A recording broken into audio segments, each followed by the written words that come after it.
Welcome back, everybody. It's late July, it's time for a rain check. Well, we've all seen the sell-off in June, and we can't knock the feeling that in actual fact it was investors shaking the tree. Because look how quickly the markets have bounced back. And in actual fact, the sell-offs that we saw in June weren't really that much worse than the sell-offs that we saw at this time last year. So this to us signifies that investors were using liquidity, they were using China as an excuse to lock in some profits. Where the real message is, we suspect, was the fact that gold has continued to sell off. And given that most investors were only in gold because things looked so bad, it wouldn't surprise me to see that sell-off continue. Looking at Asia, the Asian markets did sell off, but those markets that sold off most were the ones that rose most. Let's have a look at them. Well, as you can see, Indonesia was actually quite expensive, and the sell-off has brought it back again down into attractive territory. Thailand was also expensive, and the sell-off has brought it back into fair value.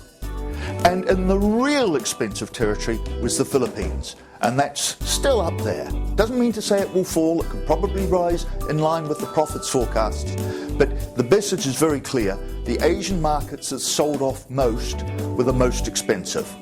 Where's the surprise? Well, the second thing that happened in the second quarter was we saw a sharp downgrading of the GDP and economic growth forecasts. Now, as you can see, some of these forecasts still look very good even after the downgrading. And in actual fact, Asian growth continues to outstrip the rest. But what was significant, and what we've seen happen in the last month or two, is that that rate of downgrading has actually come to an end or actually slowed down quite significantly. So again, a lot of the concerns that affected us at the beginning of the year seem to have washed their way through. Now, those growth forecasts have led and encouraged the analysts to be quite aggressive in their forecasts for profits. And that's been an ongoing concern for us, as many of you know. Now, in particular with the US, we've seen sales start to pick up, which is a good sign, but a lot of those sales are in the defense and the transport sectors. Knock those out, and the new orders have been very volatile, but around a flat trend.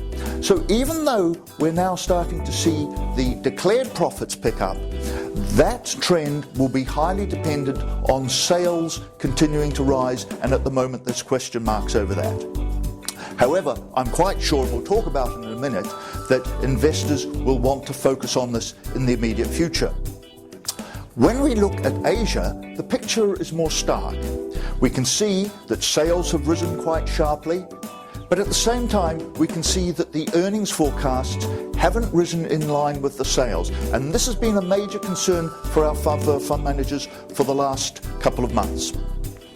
The good news is we tend to feel far more comfortable with most of these forecasts now, including China, despite the many concerns that people are quoting.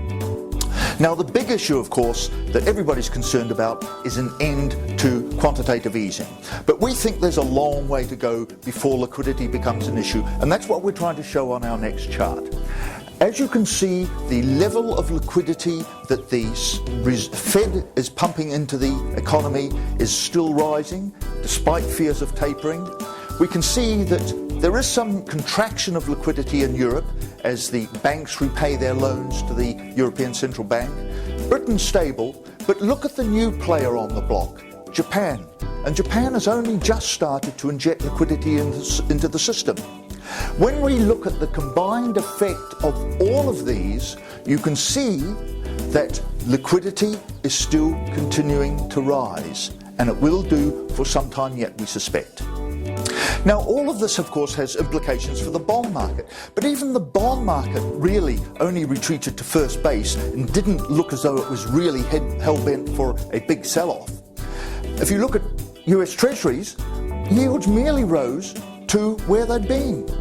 And this is similar for all of the other bond asset classes.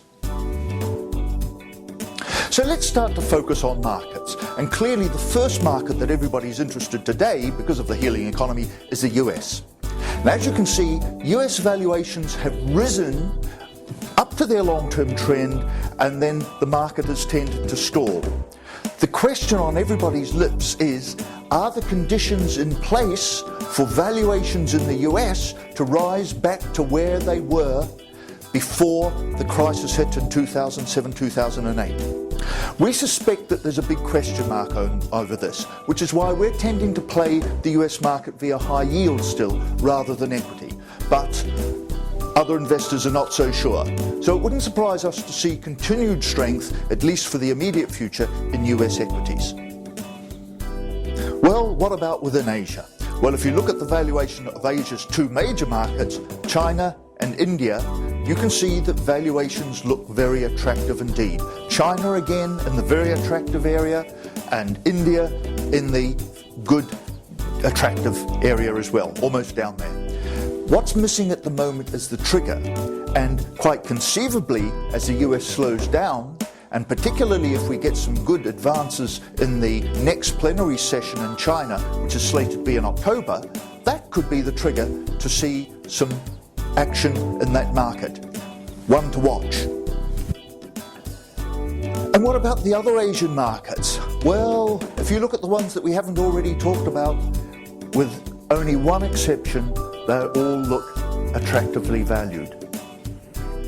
Now, in my last slide, I just want to put to bed these fears that there was a flight of capital from the Asian emerging markets. There was some money coming out of some of the bond markets, and some of the currencies really did come under pressure, that's for sure.